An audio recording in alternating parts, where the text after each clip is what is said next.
Tak dneska si teda ukážeme, jak se zaregistrovat do společnosti Liberta Gia.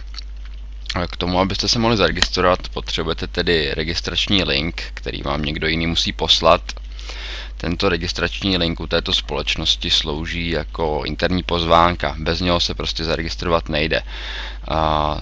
Tady vlastně v této tabulce, když ten link rozkliknete, tak se vás to ještě ptá a ujišťuje se to, zda se registrujete pod správného člověka. To tedy stačí potvrdit a tady už vyplňujeme ty základní údaje. Vyplníme tedy jméno, příjmení, můžete normálně používat diakritiku. Tady to pole Number of Identification Document, to slouží čistě k tomu, že potřebujete tam zadat číslo nějakého dokladu, ať už to je občanský průkaz, řidičák nebo pas. Slouží to k tomu, že firma později bude ověřovat zaprvé to, aby někdo nedělal desítky falešných účtů a neměl z nich zisk, a také později to, že vám díky tomu vystaví vaši osobní Visa kartu, na kterou budete dostávat výplatu. Pokud byste zvolili třeba občanku, tak to bude něco v tomhletom tvaru, to číslo. Dále tedy vyplňujete nějakou přezdívku, takže třeba něco takového, je to úplně jedno. A zadáváte e-mail.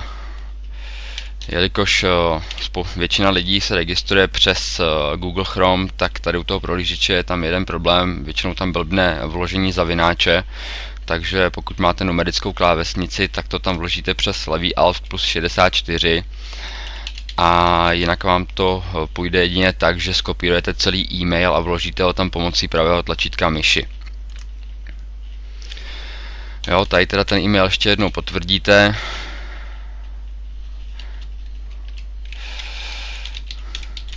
A pak zadáte nějaké heslo.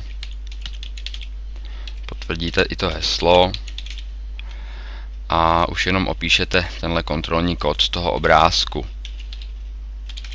Jakmile to máte všechno vyplněné, tak kliknete na to modré tlačítko, dáte odeslat a tím je vlastně vaše registrace hotová, nebude vám chodit ani žádný potvrzovací e-mail.